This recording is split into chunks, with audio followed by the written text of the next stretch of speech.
So if you don't mind, I'd like to share a couple of Bobbe Mayses with you. A couple of stories about my Bobbe and Zayde. They were immigrants from Poland, from a city called Lodz. Landslide! There you go. And my grandmother, she was 4'8" tall.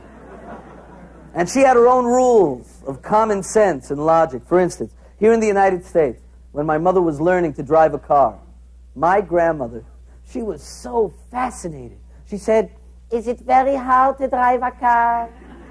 And my mother said, no, it's not that hard to drive an automatic. You put it in P if you want to park, D if you want to drive. She said, the difficult part about driving is having good judgment. So my grandmother turned to her and said, "So why don't you put it into G for judgment?" Later in life, my grandmother was having trouble sleeping. So she went to the doctor. She said, "Doctor, I can't sleep. Please, you have to help me. I'm so nervous." And the doctor said, "Mrs. Schmolowitz, I'm going to give you a pill. It's called Valium. Now, I want you to be very careful with this pill. You take one with dinner, and it'll help you sleep like a baby." So a few weeks later, my mother and I go for dinner. And my grandmother goes to the medicine cabinet. She pulls out the Valium. She takes one out, and she puts it on my grandfather's plate.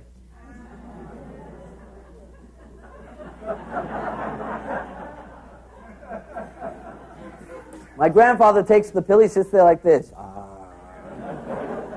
My mother says, Ma, wasn't that your Valium?" She says, "Yeah." My mother says, "Ma, that's the pill that the doctor gave you because you were so nervous." She says, "Yeah."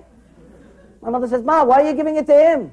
She says, "Because he's the one that makes me nervous."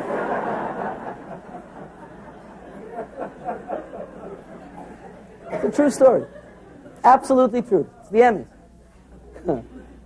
And the amazing thing is, it worked. My grandfather was catatonic. My grandmother slept like a baby, you see? And it made perfect sense to her.